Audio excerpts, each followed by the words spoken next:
Hello, hello, je suis ravie de vous retrouver pour cette guidance Oracle Astro des Capricornes et Ascendant Capricorne pour le mois d'octobre. Comme vous le savez, Pluton est dans votre signe et actuellement, il est retourné dans votre signe pour être plus exact. Il se positionne à 29 degrés. En fait, il est en train de clôturer sa course. Le mois d'octobre est le dernier mois réel où vous allez avoir ce passage de Pluton qui est en train de vous faire digérer un certain nombre de choses. Comme beaucoup de gens, vous êtes en clôture dans votre vie. Vous avez certainement perdu beaucoup, que ce soit des personnes proches de vous, que ce soit votre santé, que ce soit Pluton détruit, il fait mourir. On a une situation qui se meurt pour mieux renaître. Et donc, il va y avoir comme quelque chose qui est digéré et que l'on évacue, que l'on purifie de nous, et pour repartir sur quelque chose de nouveau, dès que Pluton va être en Verseau. Quand il sera en Verseau, pour vous, ça sera votre maison 2. Vous serez en période où la transformation va se faire non plus sur vous, personnellement, mais plutôt sur tout ce qui est d'ordre financier, sur votre patrimoine, sur tout ça. Et donc, la saison de la Balance, elle, va illuminer votre maison 10. La maison 10, c'est la maison de votre carrière, de vos ambitions, c'est votre maison. De toute façon, il faut savoir quand même que la Balance n'est pas très en harmonie avec le Capricorne. Le Capricorne a cette froideur et la Balance a cette chaleur qui les différencie beaucoup. Hein. Le Capricorne est dans la maîtrise, alors qu'elle est beaucoup plus dans l'émotionnel, dans la volonté d'arrondir les angles. Et donc, vous allez avoir effectivement ce soleil qui est dans cette maison 10 et Mercure aussi jusqu'au 13 octobre, qui sera positionné dans ces maisons 10. Donc, en gros, ce sont... vous pouvez être très occupé par des contrats très importants ou la volonté peut-être de prendre un nouveau job qui répondra beaucoup plus à vos ambitions. Vous allez être énormément dans la réflexion pour pouvoir aller vers tout ça. Ensuite, nous rentrons dans la saison du Scorpion. Et là, le Scorpion, c'est un signe ami. En plus, il est positionné dans votre maison 11, qui est une très très bonne maison. C'est la maison de vos amitiés, des gens qui vont vous aider, de votre réseau amical, professionnel, personnel. C'est la maison de vos protections, donc de vos protecteurs, des gens qui vont vous donner un coup de pouce. Ça peut être un moment où vous sollicitiez des gens qui vont vous aider à avancer. Mercure sera positionné dans cette maison et donc va vous reconnecter à vos guides, à vos protecteurs. Vous pouvez avoir des nouvelles d'un ami que vous n'avez pas vu depuis très longtemps aussi, qui peut ressurgir dans votre vie. Le Scorpion, Mercure en Scorpion a cette perspicacité, cette clairvoyance qui est quand même avec une intuition extraordinaire, qui va vous aider énormément de toute façon. Vénus, positionnée dans cette maison, peut vous amener une rencontre inattendue, ou en tout cas une relation d'amitié qui se transforme en grande passion, qui va chambouler votre vie. Donc cette Vénus en Scorpion va vous débrider. Parce que, je dis souvent, le Capricorne, il est dans la maîtrise de tout. Il a peur de souffrir, donc l'amour, c'est pas trop son truc. Je dis pas qu'il n'a pas envie d'aimer, hein, c'est pas ce que je dis. Hein, mais il veut pas trop souffrir. Alors vous allez me dire tout le monde, oui, mais Capricorne plus que les autres. Parce qu'en fait, il se met une grande armure, une grande forteresse tout autour. Et en fait, ce sont des gens hypersensibles qui finalement cachent leur nature et préfèrent amener une certaine froideur à la chose en ayant du recul, en analysant, en jaugeant les autres, plus par protection qu'autre chose. Donc cette Vénus qui peut être quelqu'un que vous connaissez, peut amener justement cette sécurité, ce qui va vous permettre de faire les choses, oui, en sécurisation. Ensuite, Vénus va passer en Sagittaire, et là, elle n'est pas au bon endroit, malgré qu'une Vénus en Sagittaire soit très passionnée aussi, mais pas du tout de la même manière que le Scorpion, très enthousiaste. Elle est positionnée dans votre maison 12, qui est quand même une maison confinée au niveau de l'amour. Alors ça amène des histoires secrètes souvent, une passion secrète, quelque chose qui est caché des uns et des autres. Nous avons Mars qui est en Cancer, positionné dans votre maison 7, puisque le Cancer est votre signe complémentaire et opposé. Et là, ça amène peut-être des explications au niveau amoureux ou dans un couple. Il y a aussi une volonté peut-être d'être avec quelqu'un avec qui on soit heureux, avec qui on puisse avancer vers quelque chose qui peut nous rassurer. J'ai beaucoup vu de Capricorne avec des cancers. Alors, pour être honnête avec vous, fondamentalement, si on prend théoriquement, le cancer peut amener beaucoup plus de douceur et de rondeur à la relation avec un Capricorne et qui, lui, est beaucoup plus sur la défensive, beaucoup plus froid. Cependant, la plupart du temps, c'était des femmes Capricornes qui étaient avec des hommes cancer. Et honnêtement, les hommes cancer, je ne dis pas qu'ils sont tous comme ça, parce que je vais faire une généralité et c'est pas bien. Parce que j'en connais des très bien. Mais alors, la majorité, c'est des mythomanes, des menteurs, des cavaleurs, des hommes à femmes. La majorité des femmes que je connais qui ont eu des cancers, c'était pas des cadeaux. Hein. Donc, effectivement, il y a certaines exceptions, et j'en connais qui sont des mecs bien et qui ne sont pas des trompeurs, mais j'en connais aussi beaucoup au travers de ma clientèle, des femmes qui ont eu ce désespoir, et en particulier des femmes Capricornes qui sont allées dans des histoires cachées.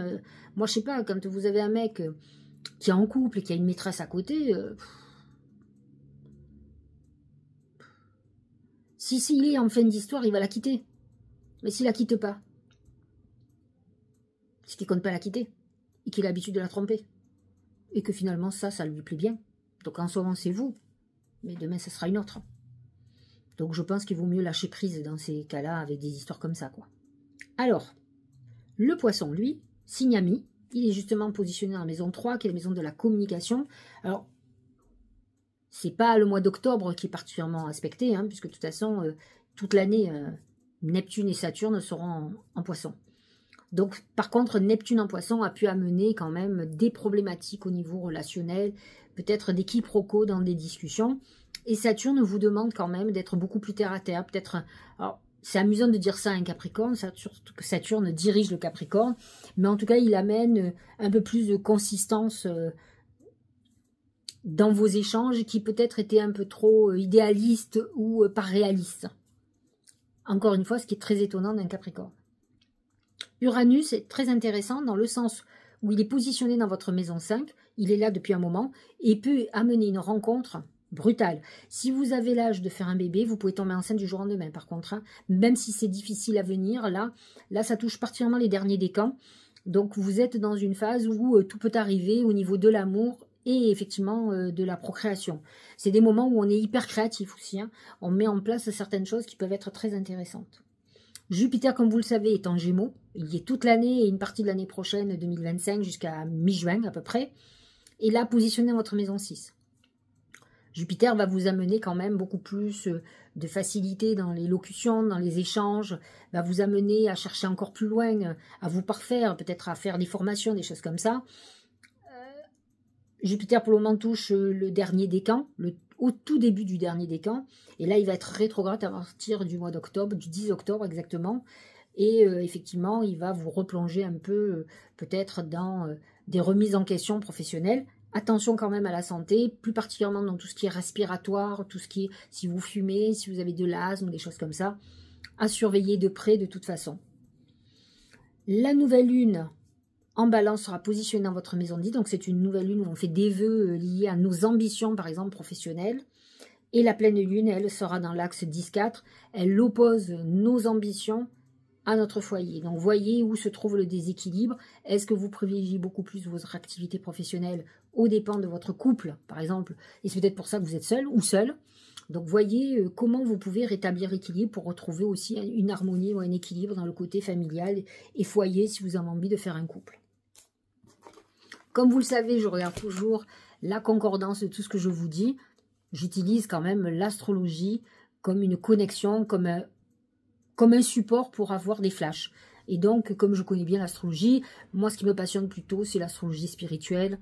C'est pour ça que je vous explique des choses, que la maison 11, effectivement, c'est la maison de l'amitié, de la fraternité, des choses comme ça. Mais ça amène aussi le côté, la fraternité, c'est-à-dire les guides, vos protecteurs, etc. Ça, c'est l'astrologie spirituelle. Alors, c'est l'eau. L'eau, c'est deux choses. Premièrement, purification, c'est une période d'épuration. N'oublions pas que Pluton est dans votre signe et qu'effectivement, il continue à faire de l'épuration, un nettoyage en profondeur de votre vie. Mais l'eau représente aussi l'abondance financière, des rentrées financières qui sont annoncées. faut savoir quand même que Uranus en maison 5 en taureau est plutôt très favorable au niveau financier, donc vous pouvez avoir des très belles rentrées du jour au lendemain, voilà, ou par exemple du jour au lendemain faire un achat immobilier que vous convoitiez. Au niveau, donc ça c'est pour le mois, au niveau professionnel et financier, il y a quand même le Corbeau qui est annonçateur quand même de mauvais augure. C'est des mauvaises nouvelles, donc attention, de toute façon, les planètes en balance sont en maison 10. Voyez qui vous donne des nouvelles, ce qui se passe réellement au niveau professionnel ce mois-ci, parce que vous pourriez être contrarié quand même par une personne malveillante. Au niveau amoureux, c'est la Lune. La Lune amène le rêve et elle parle souvent des lunes. Nouvelle lune et pleine lune. Là, ces lunes n'ont pas du tout d'aspect amoureux. Par contre, Uranus en maison 5 vous amène quand même une relation plutôt sympa. On est dans le plaisir. Et elle amène la soudaineté, ou en tout cas l'imprévu. Donc on est quand même dans quelque chose assez romantique. Vous êtes peut-être dans une phase où vous avez besoin de ça. Et j'ai envie de dire que la Lune nous parle quand même. La Lune dirige le Cancer. Et là, on a Mars en Cancer en maison 7. Donc vous pourriez avoir une rencontre très importante avec qui vous allez vous mettre en couple. Une rencontre plutôt romantique qui arrondit vos amours, qui vous permet de faire tomber vos barrières. Et ce Mars en Cancer, là, il est très fructueux. En tout cas, on nous dit au niveau des oracles que ce mois-ci, il va être très actif et vous permet de rencontrer quelqu'un qui correspondra à ça. Au niveau santé, c'est le pont. Le pont représente le pont entre le passé et l'avenir. Ça représente une phase transitoire. Donc, au niveau santé, faites très attention. Vous pouvez être malade et peut-être en phase de guérison. Vous êtes dans une phase entre deux. Dites-vous que rien n'est décisif. Donc, il ne faut pas lâcher prise, il faut continuer à persévérer, à être rigide, enfin à faire les choses bien en tout cas. Parce qu'on est dans cette phase entre deux, ouais, qui est entre la maladie et la guérison, comme on peut être encore un peu malade. Donc faites très attention à cette phase transitoire. Alors j'ai demandé à mes guides comment la chance allait se manifester ce mois-ci. Et c'est le palmier. Alors le palmier représente l'arbre, votre vie, votre arbre de vie et tous vos projets. Vous pourriez avoir un nouveau projet très prochainement, là, sur le mois d'octobre, qui effectivement change la donne pour vous. Un nouveau lieu de vie, un nouvel achat immobilier, un nouveau projet professionnel, un nouveau job, un nouvel amour, qui va amener un rayon de soleil dans votre vie, un épanouissement très important, et pour vous, bah, ça représentera la chance. En tout cas, ce que vous attendez, ça représente un peu aussi nos ambitions. L'ambition d'être heureux, l'ambition de trouver l'amour. Quelqu'un qui vous aime, qui s'inquiète de vous, qui vous donne de la douceur, de l'amour, de l'affection. C'est ça l'amour, hein, c'est rien d'autre. Le Tao, bah, c'est le créateur, vous voyez cette belle main là. C'est le créateur. Principe actif, force, ténacité, dynamisme, inspiration, ciel, masculinité, autorité et père. Ce mois-ci, vous pourriez être préoccupé par votre père, par quelqu'un de la famille, mais vous pouvez aussi aller vers quelqu'un qui a beaucoup de masculinité, que vous soyez un homme ou une femme. Et donc qui peut-être change la donne. C'est-à-dire que comme vous avez un côté un peu dirigiste, vous allez peut-être, entre guillemets, être obligé un peu de vous soumettre à quelqu'un qui peut être un peu plus dur que vous. En tout cas, le créateur représente aussi les protections que vous pouvez avoir. Et je vous l'ai dit, l'amas de planètes en scorpion sont positionnés dans votre maison 11, qui est la maison des protections. Donc, sachez-le, vous allez le ressentir. Peut-être avez-vous un père ou un grand-père qui vous protège. C'est plutôt une énergie masculine, ne l'oubliez pas. C'est une énergie de protection très importante. Regardez comme c'est beau. C'est l'abondance.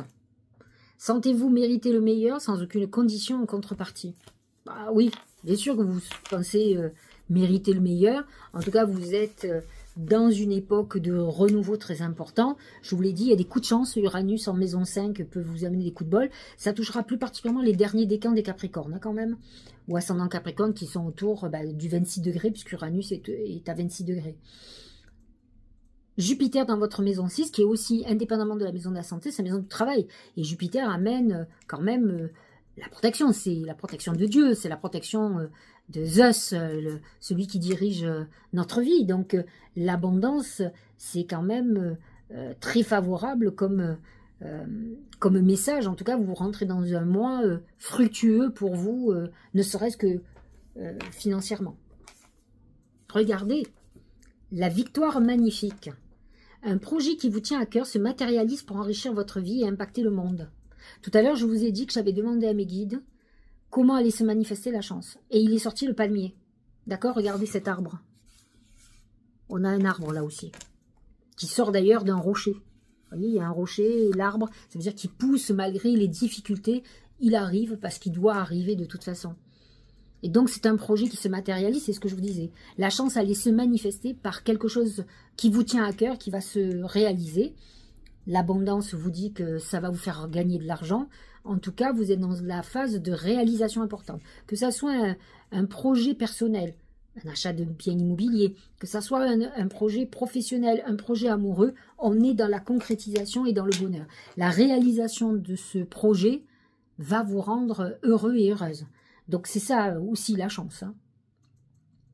Voilà, chers amis Capricorne et ascendant Capricorne, j'espère que cette guidance vous aura éclairé. Je vous souhaite un très bon mois d'octobre et je vous dis à très bientôt.